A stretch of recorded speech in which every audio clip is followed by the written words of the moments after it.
Welcome in, everybody, to another edition of the Pack-A-Day Podcast YouTube edition. This is episode 395. And as you can see, we are not collectively Andy Herman, but I think all together as a group, we can probably get close to the cachet and information that Andy usually brings you on the YouTube version here. As you can see, it's me, Jenelle Mackie, and Eli Berkovits, usual to every other Tuesday crew on the Pack-A-Day Podcast. And we are joined by a very special guest. Jenelle, would you like to introduce who we have and kind of give us a little backstory? Yeah, so super excited to say that we are joined by former Packers guard Mike Wahle, played with Brett Favre in that era. And yeah, just kind of excited to get his insight on things, excited for the opportunity to have him on our platform. His rep reached out and we were more than happy to have him here. So we're going to kind of talk about his playing career, a little bit of insight on what he thinks about the Packers today and just kind of what he's up to now. So Mike, if you want to introduce yourself, that would be awesome. Jen, you make me feel so old when you say I played with in the Brett Favre era. But yeah, thanks for having me on. I forget that sometimes I date people when I do that. I'm so old that when I see the Nelson jersey with I can only see the 7. And my first thought was Jim Nelson because that was the guy who got drafted in 1998. Jordy Nelson. That's put everything in perspective. Yeah, it's been a long time, but I had a really, really wonderful experience with the Packers. I played there from 1998 to 2004 and had an incredible experience kind of starting out when Reggie White's last year there when we were coming off 2 Super Bowls and then going all the way through. I think I left and then I think Brett maybe played one more year. They were 4-12, drafted Aaron, that whole cycle started. So while we didn't win any championships, definitely had some good times, good stories, great players, and wonderful organization. So always glad to talk Packers. Yeah, Mike, that you kind of hit on the first thing I wanted to talk about was you being drafted into that Packers locker room in 1998. And as you said, they're coming off of 2 back-to-back Super Bowl appearances, winning the first one, losing the second one. So, this is a locker room that has a culture established. You coming in as a rookie, and not just a rookie, but a rookie that's now, trying to protect one of the best quarterbacks in the league. What's that feeling like as a rookie, and just kind of talk about that locker room as a whole coming into there after the back-to-back Super Bowls? Well, sure. I mean, first things first, when I showed up, Brett Favre was only 3-time MVP. So a lot of the stories already happened, right? Reggie White's, arguably the best defensive player of all time. And so when I got there and I came out of the Naval Academy, we ran the option offense. So when I got there, I literally had never taken a professional lineman stance and pass set in my entire life. So my first foray, and then I was a supplemental draft pick, so I didn't have any of the mini camps, and I held out for 3 weeks, and there's a whole story there. But my first day on the job, I got my stance for the first time in my life. I got in what I called a professional lineman stance, and I took 12 pass sets in a row, and it was Gilbert throwing me over the Santana, chopping me to death, Reggie clubbing me, Vonnie Holiday, the first round pick that year, hit me up. Billy Lyon, everybody got me 3 times. Everybody else had the day off, and it was eye-opening to see how talented obviously everybody was coming from a smaller school and a smaller situation. But walking into that locker room with the set foundational leadership that they have, with the personalities they had, with the success that they were accustomed to, I think the biggest thing that I learned by being part of that group was this. You'll see a lot of, in movies, this happens a lot if you haven't played sports, but if you played sports, you see a lot of people trying to manufacture emotion when they get into a confrontational situation. And it happens a lot in football because ultimately a lot of people are hurt about getting showed up or actually getting injured. So we manufacture emotion. We play loud music. We bang our head against the wall. We yell at each other. There's a lot of emotion that is just kind of manufactured in order to kind of get ready for that moment. And what I learned by playing with those guys that were also accomplished already was that if you were good and you prepared, you could just go out and be good. You didn't have to manufacture. You didn't have to be a tough guy. You were a tough guy. And you could just enjoy beating the hell out of other people, enjoy time with your teammates, and enjoy that whole experience. You didn't have to kind of, play Pantera and bang your head until your blood showed up on your forehead before a game to get ready. And that was probably the best gift they gave me, because I think that played out over the course of my entire career. So it almost sounds like it was beneficial for you to come in with that solid base in the Packers, and it kind of helped elevate you in right away, which kind of is one of my questions, which was having a different mindset when you're protecting someone like Brett Favre versus other quarterbacks. Obviously you said he was already a 3-time MVP, Super Bowl champion. So obviously he's somebody who's extremely important to protect. So do you have a different mindset as a lineman protecting him versus maybe other quarterbacks? No, really you don't. I mean, you got to remember, a lot of that, the anxiety and the pressure that you feel is all internalized regardless, because it's a job you have to do. Mm-hmm. Now, externally with the media and fans, obviously it's Brett Favre, is a 3-time MVP, but it could be, the guy who's selling groceries down the street. It doesn't really matter if he's playing your quarterback. It's my job to do the best job you can to protect him. So yeah, we don't feel any. Let me put it to you this way, to be fair. If he went out of the game and you were the reason, you knew it was going to be it was going to be bad either way, but you knew it was going to be that much worse than the papers. Like I'll never forget when I was playing really bad my third year. I had no technique, and I was a turnstile. I was playing left tackle, and we went up to Detroit, and I got beat 3 times, sack, fumble in like the first, second quarter. And the next game, my wife's at the YMCA in Ashwaubenon, and I roll in to say hi to her, and she like hides the paper, and I'm like, oh, what's up? And I already feel bad about myself. And she turns back the front page, like I'm on the front page, and just basically saying what a piece of trash I am because I've been so bad. I'm getting the 3-time MVP hurt. So there is that side of it, but like when you're in the moment, man, you just want to do your job.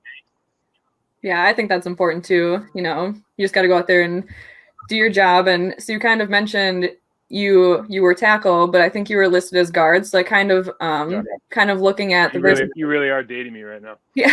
I mean, just kind of looking at, we see a lot of versatility from the linemen, especially in these first 5 weeks with the current Packers. So I was just going to kind of ask if, how versatile did you have to be, if that was something you could do, or was that maybe less common back then? Or obviously it sounds like you played both, but yeah, you get in where you fit in. When you come into the National Football League, very, very few players are kind of a one-trick pony at the lineman position. Now, Penei Sewell got drafted this year. The guy out 70 out for a really great player out of Northwestern. He's playing for the Chargers now, playing at an extremely high level. And I'm embarrassed that I'm forgetting his name, but those guys are going to be left tackles regardless. They're fifth pick in the draft, 7th pick in the draft. But most guys come in, and it's like, okay, you can play center, great. Can you play guard? Great. You play tackle. Can you play guard? Can you play guard? You play tackle?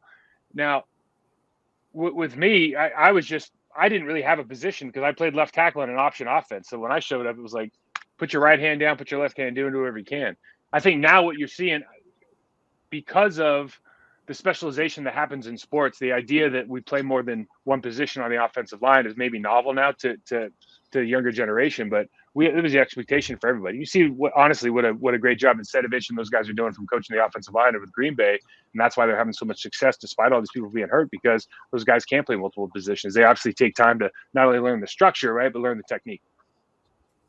Yeah, I mean that was something I was thinking about. Just let's say in specific when it comes to Elton Jenkins, who has literally taken snaps at every spot across the line, left to right, right to left. I mean, just everywhere, and it's just so incredible. So, is that something that you think maybe 20 years ago guys were doing, or is that something now absolutely. Absolutely, guys were doing it. Like Mike Flynn, our center was our best backup left tackle. To put it in perspective. I mean, it's just just how you find what an offensive line coach is trying to do is find the best 5 guys that are healthy.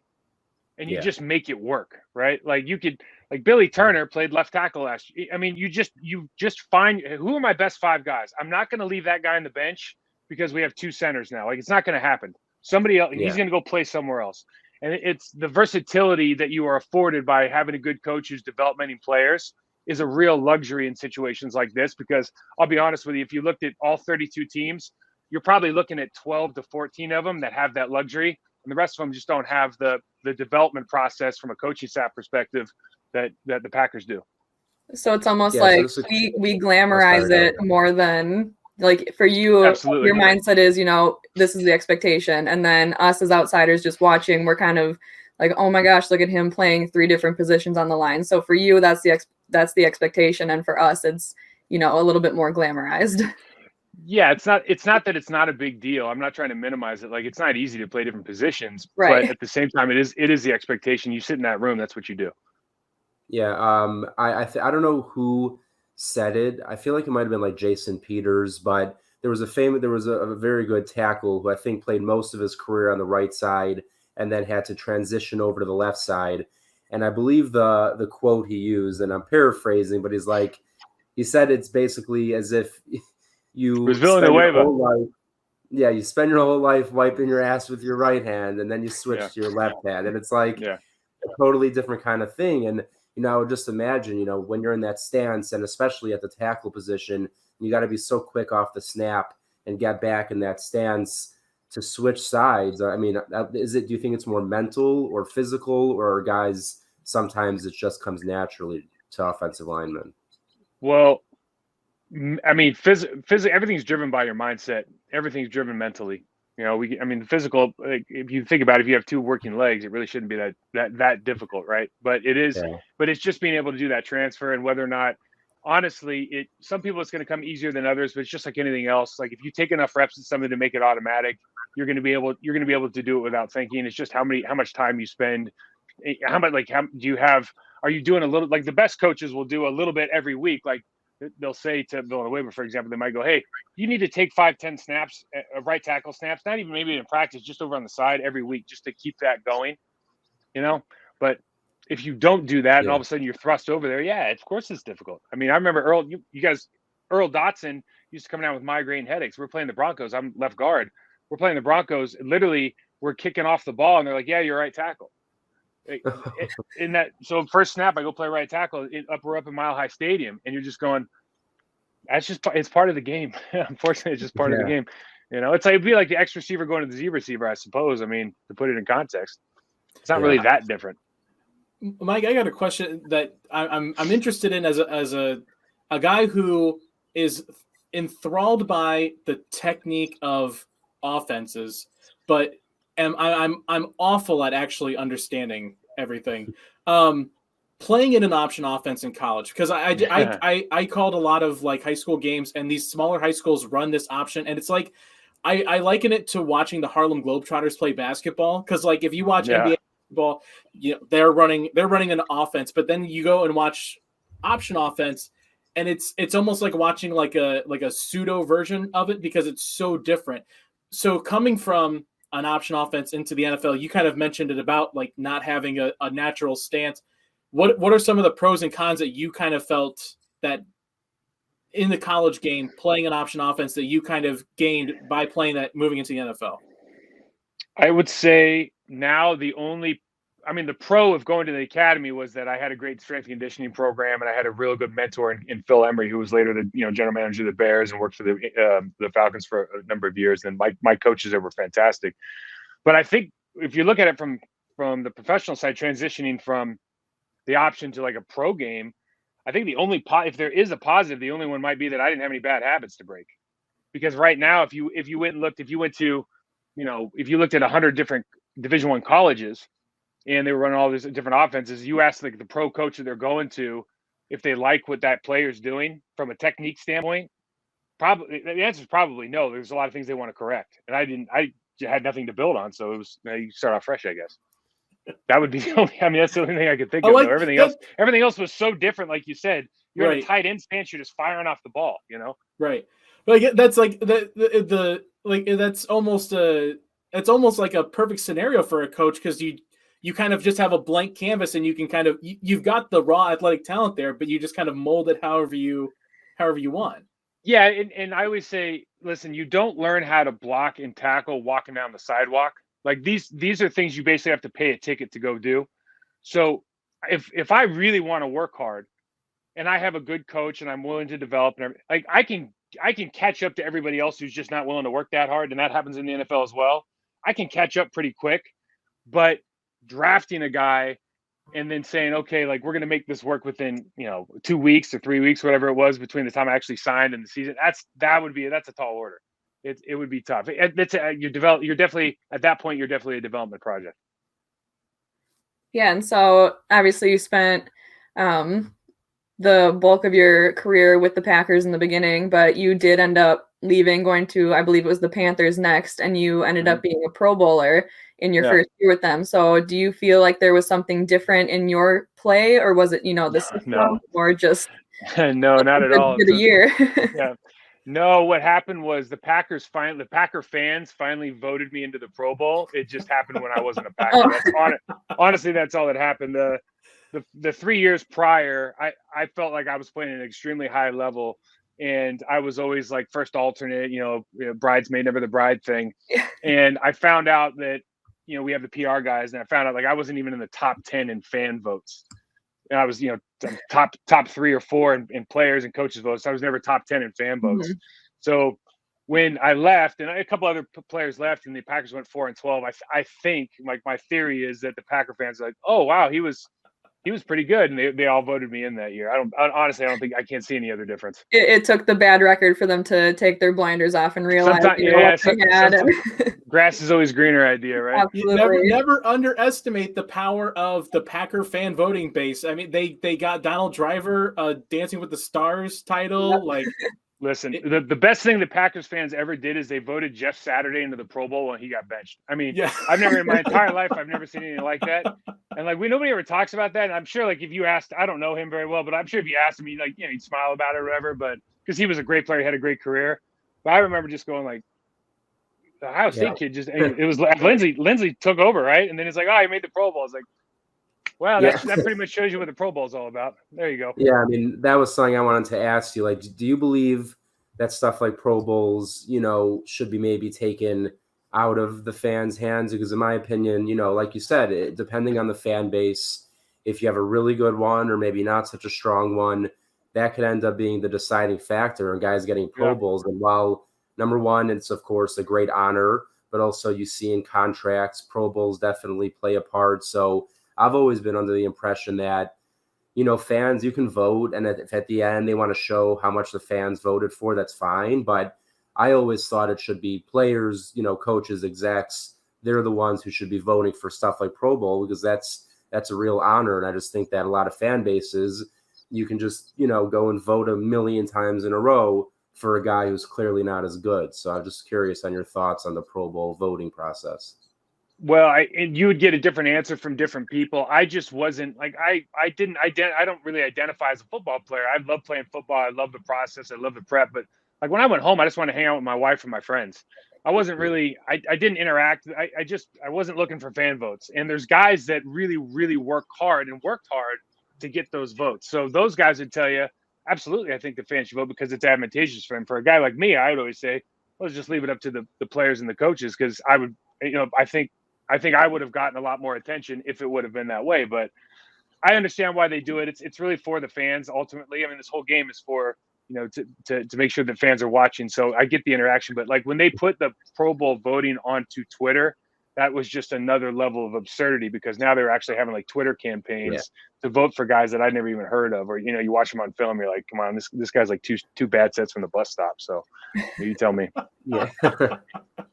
Yeah, exactly. Yeah, that's just what I've always thought, that they need to maybe clean up the Pro Bowl voting process. But one other question, as you mentioned, developing and guys playing different spots on the line. But early in your career, the Packers drafted both Chad Clifton and Mark Tauscher, who obviously went on to have great careers with the Packers.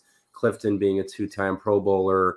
And I guess just, what was it like, you were already there, seeing them come on and their progression into the players they became, because, even now over a decade, since either of them have played, I still very much, appreciated and remember seeing them and watching them play, obviously you as well. But yeah, I guess I just wanted to hear your thoughts on Clifton and Tauscher and how they progressed so quickly into that offense. Yeah, so we're all the same age. I came out a year early and they stayed for a 5th year. So like I was 2 years ahead of them, but we all were kind of in the same boat as age wise. And I just remember when, I think it was Fulmer was the Tennessee coach at the time, and we had the same agent. And is it Phil Fulmer? Is that right? Am I thinking about that right? Tennessee coach for Chad? It must have been.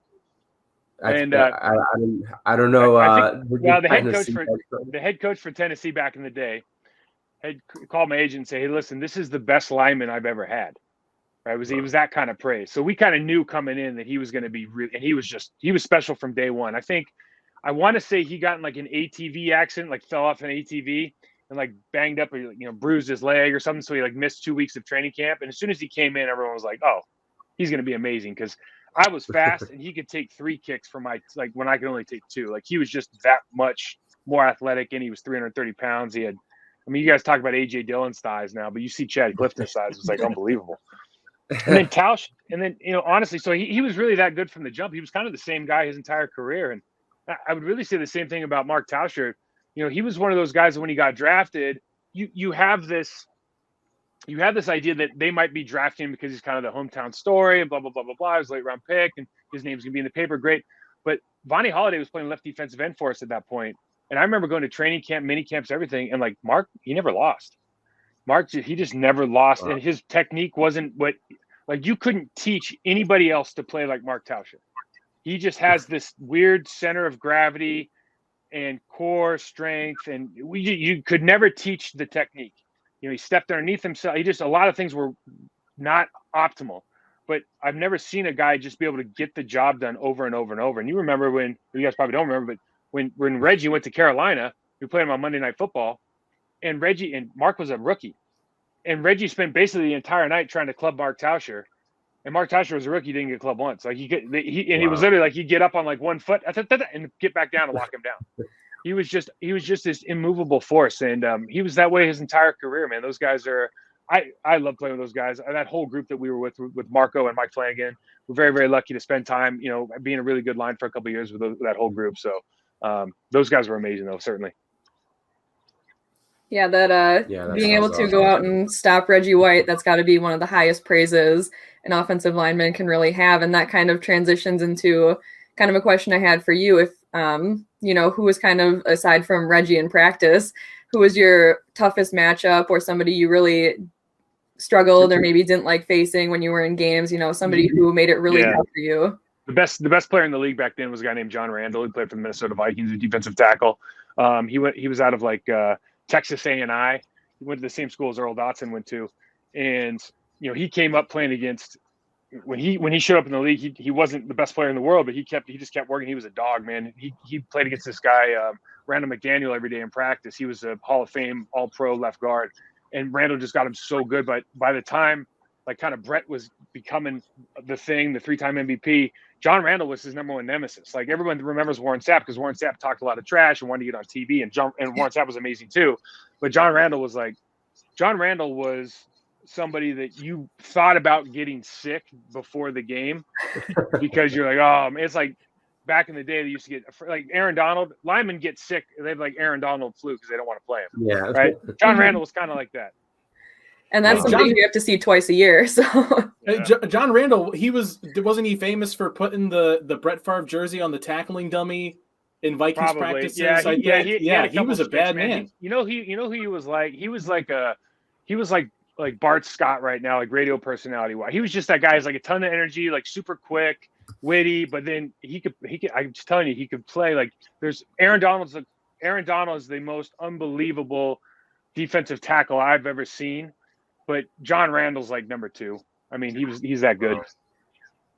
Some high praise for Donald. I mean, Aaron Donald, to be a defensive tackle and to be that size, it's almost like he's compact and strong with quickness. I mean, he's the full package. And to be able to dominate, because usually when we're talking about the sack leaders, it's coming off the edge. But for it to be a defensive tackle when he's getting doubled and even triple teamed at times, and he's just burning through it.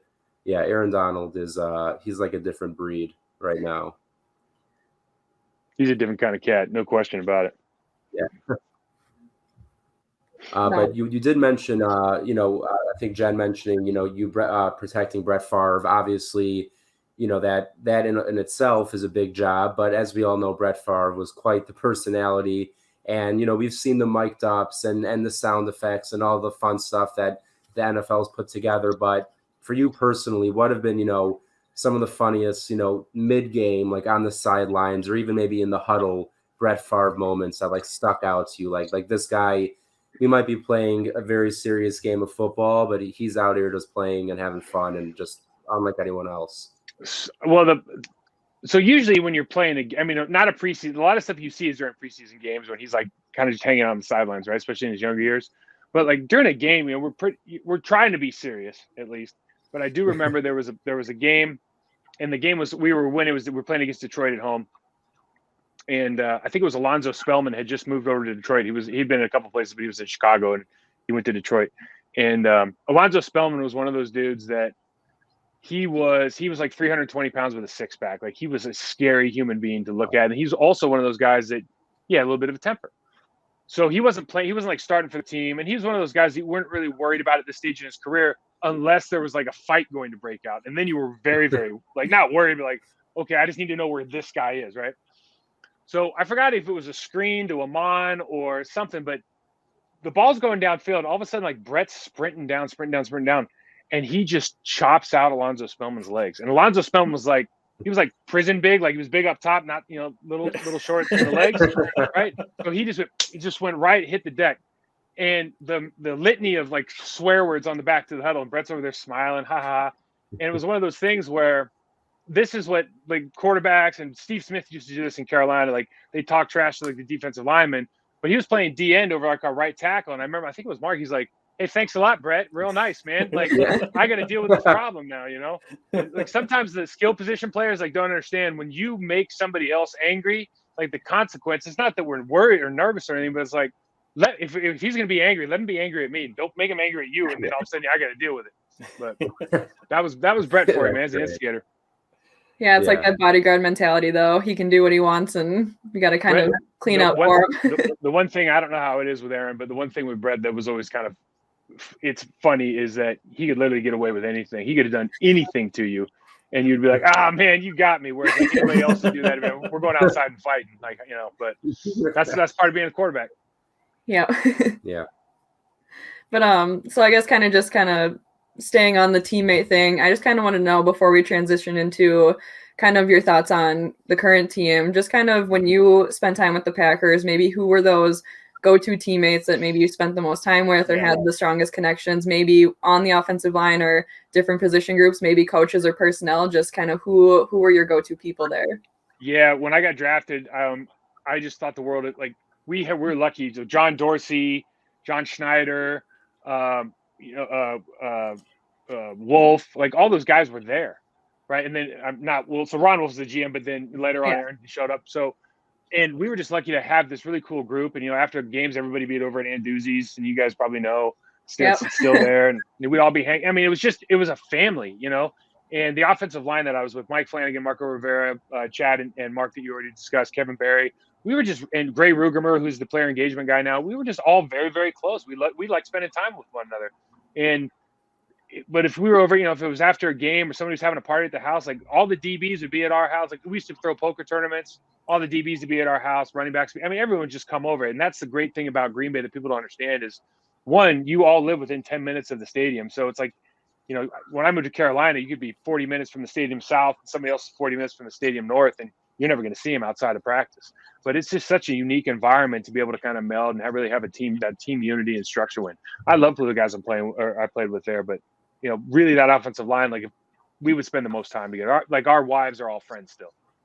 That's awesome to hear. Just kind of that lifelong connection you guys have built with one another. And, it's always special to hear kind of, you watch them on TV, but you never know how they are off the field. So it's nice to know that the team that you love and watch, they're all best friends too. So I think that makes it that much more special, knowing that the team is that close knit. Yeah, I would say it was a great time. It's a great time to be young and playing football. That's for sure. Green Bay, Wisconsin. Yeah. So I think unless anybody else had any questions about kind of your playing career, we're going to kind of transition into just kind of some thoughts you had on the team now. I think Eli put together some film. I know it sounds like you like to do a little bit of film breakdowns. So those are some things that we're kind of going to transition into with the next part of this interview. So real quick with the play breakdowns. So the film breakdowns, I'm having a little bit of some technical difficulties. So they're not to necessarily my general liking, but hopefully the idea gets across. But I mostly took from just this week's Bengals game, and obviously in that game, assuming you saw at least the end, or what was the end different times, but the never ending end of that game and how wild it was. But, the Packers playing without David Bakhtiari, without Elton Jenkins, without Josh Myers, just a lot of moving around and putting people in places that they not necessarily would always be playing. So I just, looked through it and thought I found some interesting clips. So one person who I think he's making now, Sunday was his third career start, Josh Nijman. And he's been, for the most part, really, really impressive. So here's a clip of him, in run blocking, just showing his ability to get to the second level and just showing some of that speed and quickness that you need in the NFL, obviously, as an offensive lineman. And with StreamYard, like, sometimes it doesn't let you like stop or rewind. So if I have to replay it just to like slow it down, I'll do that. But here's the play, and then we could discuss it a bit more. But as you see, it should. Oh, is it not coming up because I don't see it? Oh yeah, no, that was it. Yeah, you had it. Was perfect. So there you go. So you have Nijman and Mercedes Lewis on the end there. You get Nijman on the block, and then he gets up to the second level to 57. And then, AJ Dillon being Quadzilla definitely helped in this specific play. But just to go back to the beginning again, just seeing Nijman bounce off that first block and then get to the second level, like, how difficult is that to be thinking, I got to block the guy right in front of me, and then I also got to get to the guy behind him as well. I can only imagine, just mentally how much that must take. So that's what we call like a backside C block, right? Because the left tackle's working with the tight end. So first of all, Mercedes Lewis is like, for the last decade, has been the best blocking tight end in the NFL, like hands down. He's unbelievable. When he was with Jacksonville and I was with Miami, I would make most of the teach tape about like how tackles and guards should block with Mercedes Lewis. He's that good. So because his footwork is impeccable. So the thing about Yoshi right there is his footwork is really, when you want to look if you want to see if a team is really well coached in the offensive line, you look at their double teams and you see how they pass off blocks. That is the hallmark of a really well coached team.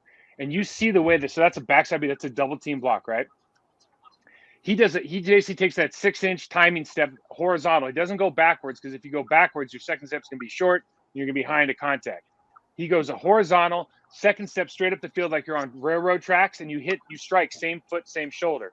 So when you strike with if you put your left foot in front of your right and you strike with your left shoulder, there's a stronger kinetic chain there. So you're going to be able to deliver more power, okay, with both feet in the ground. So he does a great job of striking on that second step, kind of low to high.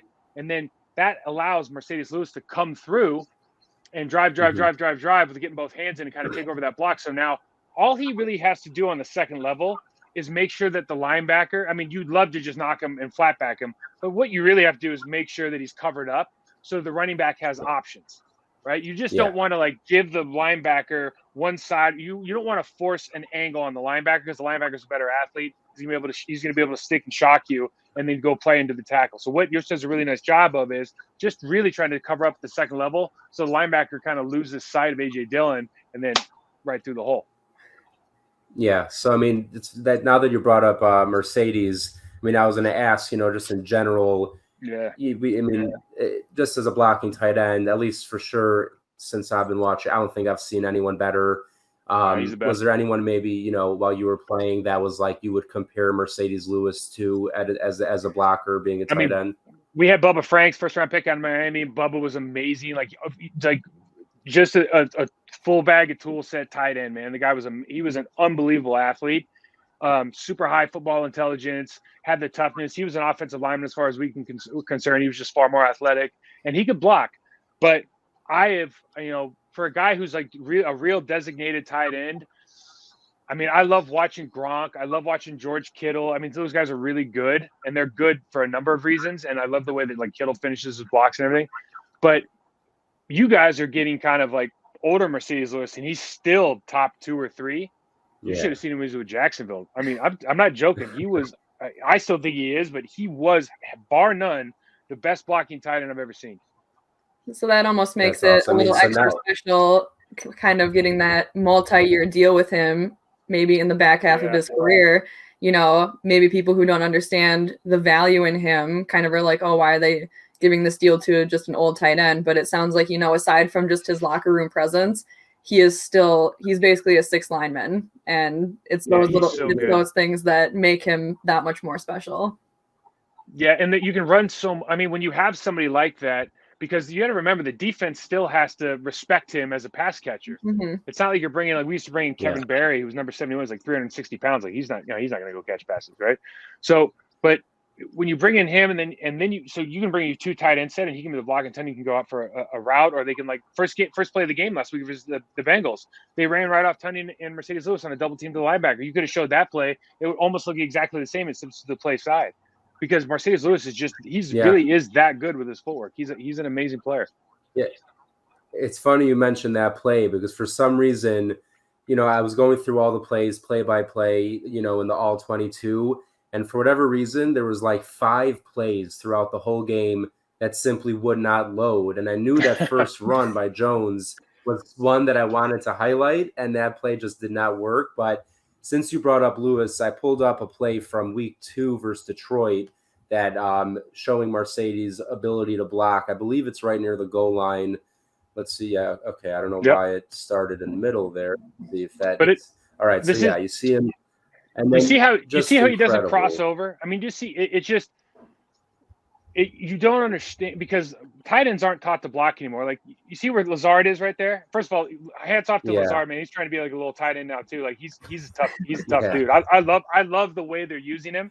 And then you see they brought Equanimeous St. Brown in a couple times to try to run like the motion toss sweep last week, and he wasn't having any of that. Like he didn't want any part of that game at all. So like Lazard's got that job on lockdown now. But Mercedes Lewis, because most tight ends now they bring you in because you're a receiver. And so what have they done? Like they back them off the line of scrimmage and they run into the backside. They call it a wham play and they just cut out the legs of the defensive end. Like that's like the go-to play. If you watch that game, both teams probably ran it 7-8 times. But he can actually inline block and hold his own because his footwork is always so exact. Like consistency is really the hallmark of a great player. And he's just super, super consistent with his footwork, and that's why he's been so successful. Yeah, it honestly just natural. Yeah, no, I mean, exactly. Yeah, I mean, Mercedes just almost looks just like a 6th offensive lineman. And if you weren't a Packer fan, you probably wouldn't notice if his number wasn't, 89. If it was 75, you would just think he's another offensive lineman. But I mean, with Mike, the number changes, he could be the line by tight end now. Oh yeah, he could be number 2, I guess. Well, no, he can't be 2. Mason Crosby will always be 2, but.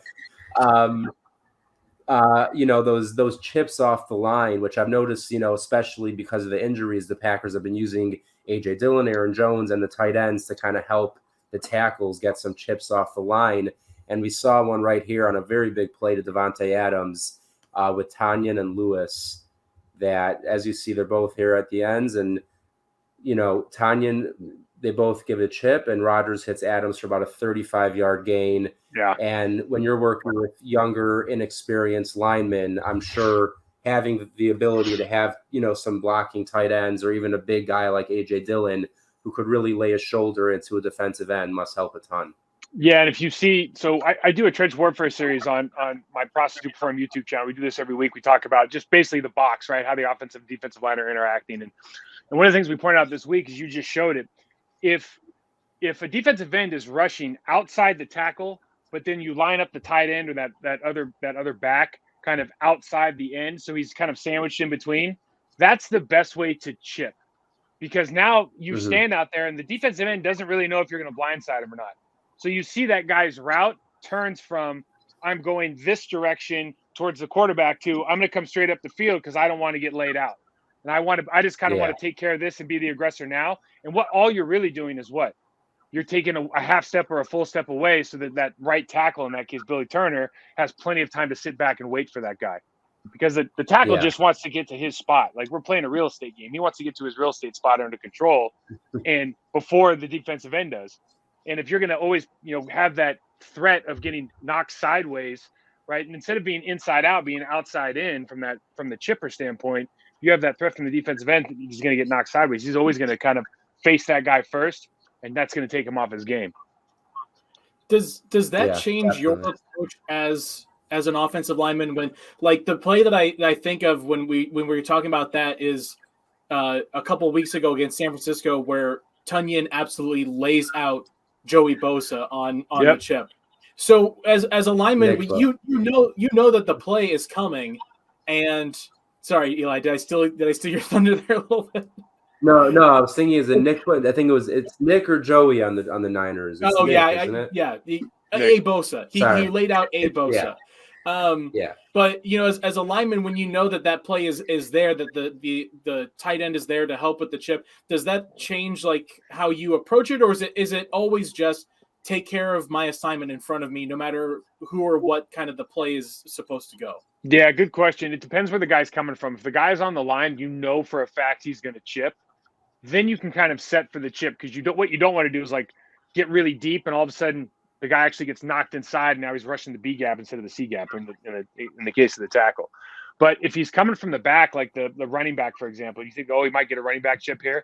There's a lot of things the running back has to determine before he can actually make that chip. Like he usually has some sort of blitz pickup responsibility, right? And then when he comes out, you just don't know how that's going to line up. So in that scenario, you usually just use your normal set, because you don't want to leave it short and hope that he hits him and then he doesn't, right? I've been in that situation where you're kind of setting for that chip and the chip doesn't come. The guy just runs the angle and hits the quarterback, and you're like, what happened? I thought you were chipping. And you can't necessarily rely on that one every time. But the one on the line of scrimmage that's outside in, that one's the best.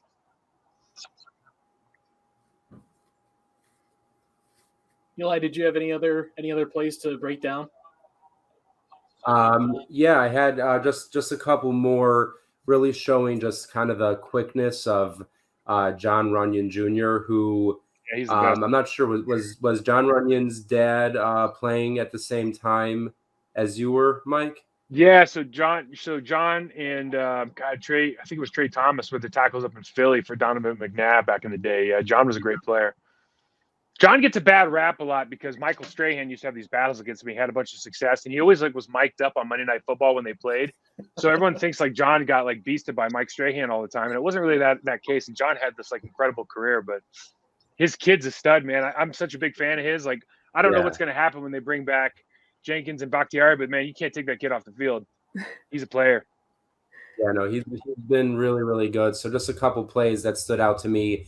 And a lot of it is really just that quick first step to get in position and beat the defensive lineman. So here's one, and then we can get to the other. So here you see him, and I think I have it slowed down. And he gets out, on the outside of 92 and really opens up that big lane for Dylan to cut back and go right back up in the middle. And we could just, go back to the beginning real quick and just, how hard is that, to get that first initial step and get ahead of the defensive lineman and knock him out of that play. Well, it shows what a good athlete is, because he steps behind himself, which is like cardinal sin number one. You lose his leverage on the first step, so it makes it even harder for him to kind of gain ground on the second. But he's such a good athlete that once he gets even with that guy, he can actually press. And the sign again of a good offensive lineman on an outside play like that is can you get the guy off the line of scrimmage? So not only can you get on the side of him, but can you kind of stay on a track? And now you're pushing him for every yard that you can push him vertically. You can just kind of bag or bank that the running back's can get 3 yards. So if it's just based on your block, every yard you get, you're going to get 3 yards for the running back. So the fact that he's not only pushed him, hooked him, but getting him upfield, man, that's a really, really big deal. It's hard to do in this league. There's a lot of good, decent defensive tackles, and it really shouldn't be a thing you should be able to do. Yeah. So again, just real quick, he literally followed it up. I think this was the very next play. He went and did this again. So you have him, and then you also see Nyman, but you see he gets the quick step, and then you see Nyman at the second level again on 57, I believe Jermaine Pratt. And this is what led to Aaron Jones' 57-yard run there towards the end of the game. And let's just see the stiff arm here. Boom, get out of my face. But also you see Nyman, all the way down the field, kind of like last year when Bakhtiari ran alongside Aaron Jones on that 77-yard touchdown against the Eagles. It was very similar vibes there with Yash next to Jones. But you see, again, Runyon's initial quickness to open the gap, allowing Nyman to then get out in front, and then he hits the linebacker at the second level. And I just love seeing that effort following his running back 50 yards downfield. Yeah, for sure. What happens is with defenses is when that you're overmatched, you start moving your linemen around to try to beat people into gaps. And so what you saw with that 3 technique, they had that double team up to the second level, and that 3 technique spiked across Runyon's face, hoping to beat him to the A gap, right? Because Runyon got a second step in the ground and was able to just drive him down away. That gives basically Yoshi a free release to the linebacker. And you're just looking like size and weight wise, like he's got that guy beat for sure. If we're just talking Aaron Jones is coming straight downhill now, he has to make one cut to go, you're going to be in a really good, like you'll take that 10 out of 10 times. So that's what happens when a defense feels like their defensive linemen are going to be outmatched by either a double team or a single block on an offensive lineman. They start moving around a lot. And when they start moving around, that's really the opportunity for big plays, because now you just think about it, like their gaps all of a sudden they're not gap sound anymore, right? They're not as gap sound anymore from a defensive perspective. They don't have a man in every gap. Huge plays occur. Yeah. It's definitely Yeah, awesome to see the effort from those linemen. Just, the play isn't over till it's over for them. And I think that kind of relentless mentality to continue to block all the way through, I love that mentality from the linemen for sure. Especially, I know Eli just kind of mentioned that Bakhtiari one where it's like, I don't know if he ever actually got a block on anybody, but he wanted to put someone in the ground. And I just love watching them, because it's not every day you see the linemen running alongside the running back. So it's just always fun to see them wanting to continue to finish those plays and not just, playing at the line and then whatever happens after that happens. It's nice to see. That's why they've been such a great group for so long. I mean, they've gone through a couple of coaches and they've gone through some generations of players now. With you had Josh and TJ there at guard after kind of my group left, and they've just been good for a long time because every group that they've had there has wanted to be finishers and wanted to kind of stand out for their effort as well as their skill. And you really, again, in this league, you just don't see that as much as you used to. And I think so when you do see it, and you just appreciate it that much more. And obviously there's more opportunities, I think, to see it now as far as like replays and whatnot. But I just love watching them. I'm happy for Adam Stenovich and he's the job he's doing and the fact that they're getting all these young guys to play so well. Yeah, and that kind of transitions me into, it sounds like you have some connections with current Packers linemen and just kind of some of the guys in that room. I know I really don't. I do work with some NFL guys still, but I don't work with anybody in Green Bay. My connections there are really, Gray Rugermer, Chris Gizzy were my teammates. Mark Levada's still there. There's a handful of people in the building that I still know very well. But I go up there every once in a while. As you know, Tony Fisher is running kind of the Packers Legends division, so they'll invite us up for a game every once in a while. But I try to keep low profile, and I just try to, I enjoy it from a distance.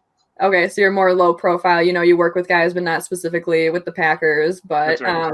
Do you? So you kind of mentioned you see some things today that you didn't see as much in the past, or vice versa. So kind of what are some of the things that you think watching the Packers offensive line today that maybe look a lot different than when you played, or are they still relatively similar?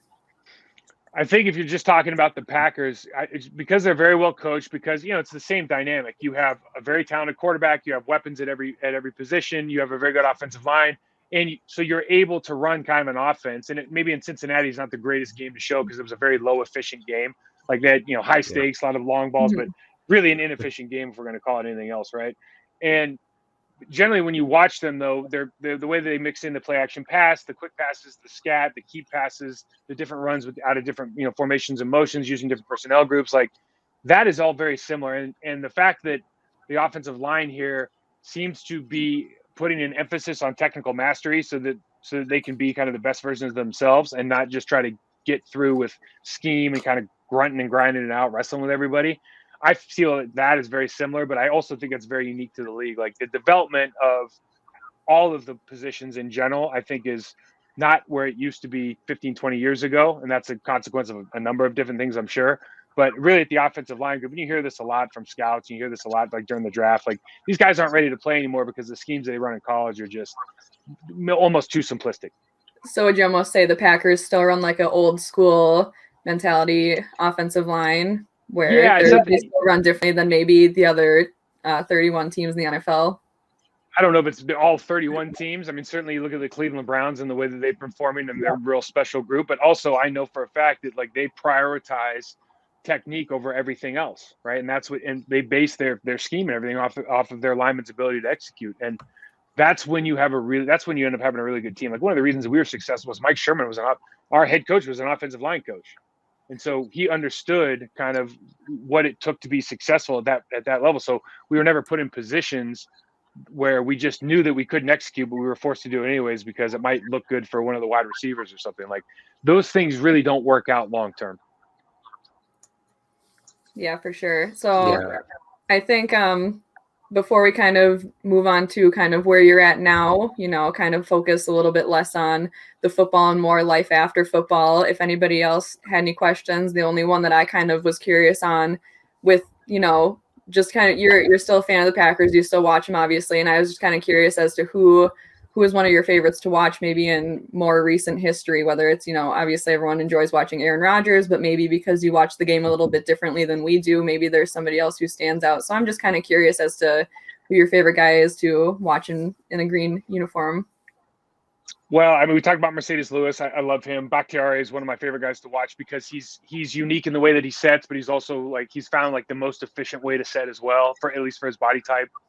I love watching Z Smith.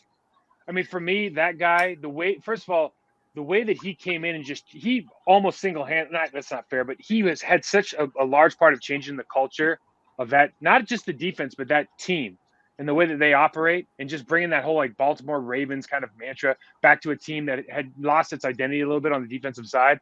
Like, I just love the way he competes. I love how confident he is. Just the swagger he walks around with. And then I love the way that he plays. Like, I just love his skill set. His physical, he looks like Julius Peppers to me, the guy I played with in Carolina, like from a physical standpoint, just a really, really rare athlete that's still improving on his craft. So he's probably my favorite guy to watch on the team. Like he's a popcorn guy for me. I'll get some popcorn, watch him. Yeah, we definitely missed watching him this year for sure, but you know that he's doing as much as he can on the sideline, and he does have that leadership role. I mean, he was a captain so quick with this team, you know, that he kind of has that expectation for him. So hopefully he heals up quickly and he comes back ready to feast. And so with that, I think we're going to kind of move into just some life after football stuff. And I think Dan has a good transition question for that. Yeah. And, you know, I think it's the perfect one to lead off with. And I've gotten a chance to talk with over the last year or so with Joe Thomas a couple of times about this and brought this up with him. And, you know, the hardest part about leaving that locker room, you hear guys talk all the time about, you know, the hardest part about leaving the game is leaving that locker room or leaving everything there. And Joe talked about really it was the schedule of having that schedule of you come in here, you come do this, and this, and your day is scheduled out all the time. What was it for you, the hardest part about leaving that locker room for the last time?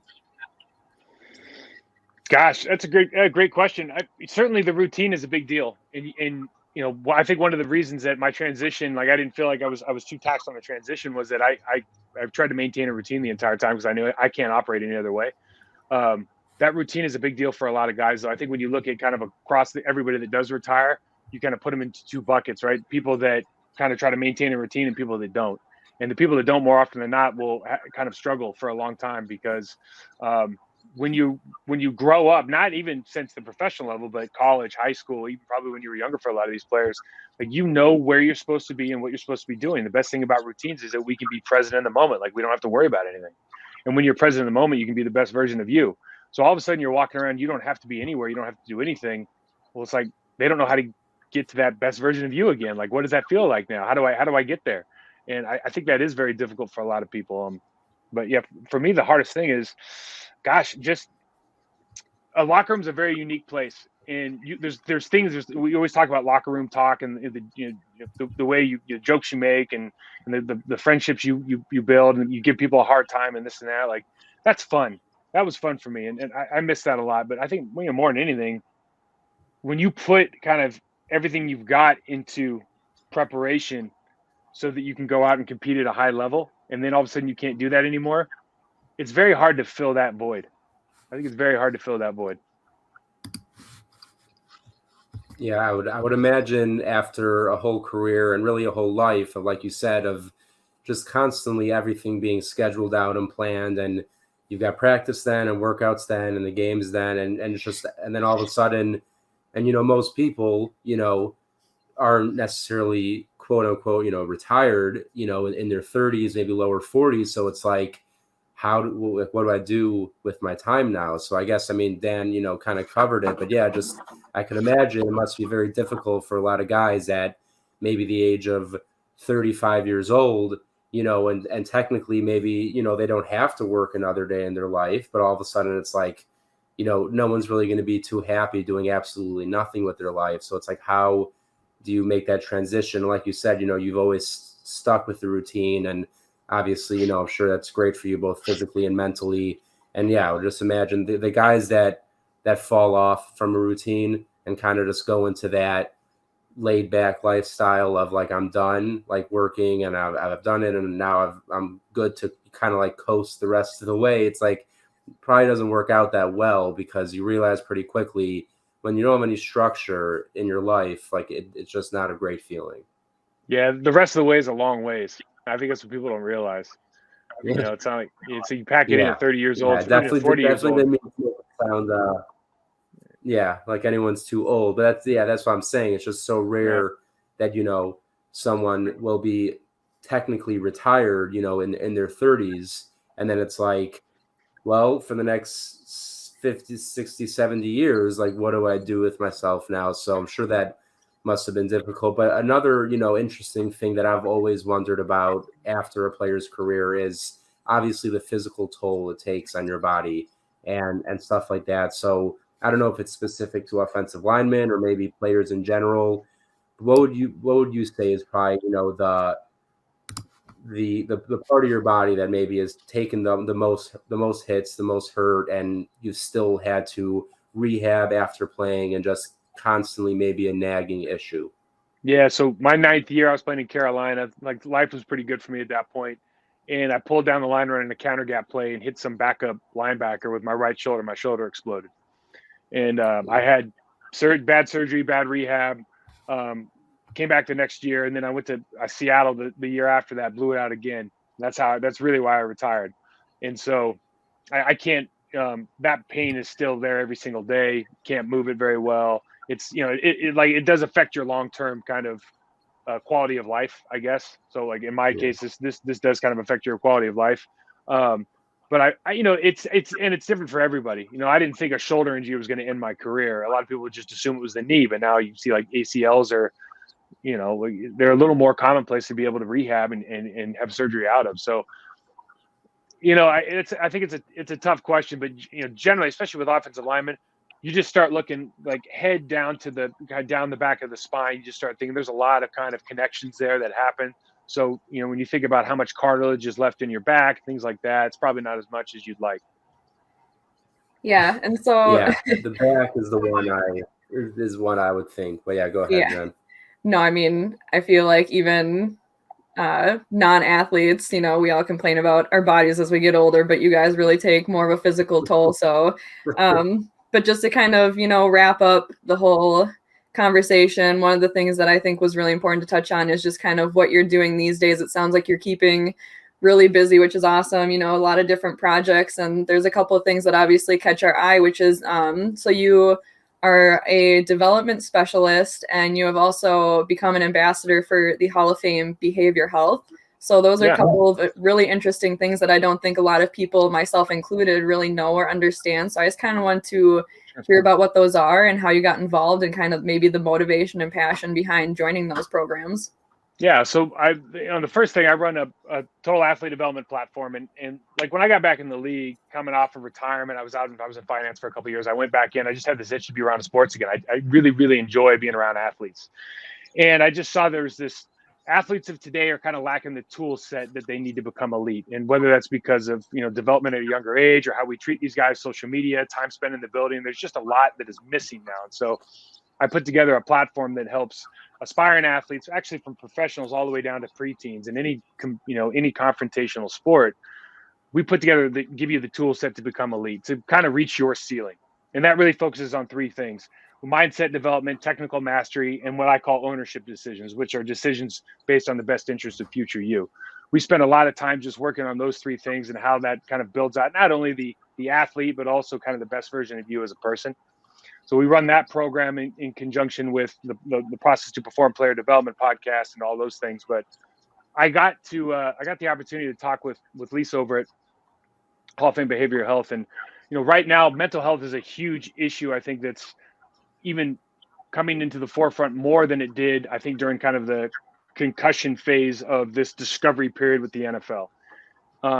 I personally know retired players. My wife knows a ton of retired players' wives that experience some sort of, listen, the stat that Scotty Graham, the NFLPA rep, used to give us, now he's a coach, running backs coach at the University of Arizona, but he used to give us the stats like 80 or 90% of retired players after 3 years either dead, broke, or divorced, right? And I don't know how they came up with those stats, but it's a really, really high number, right? And you see that a lot of guys have a hard time transitioning away from the game and being part of the limelight or whatever that thing that drove them for so many years.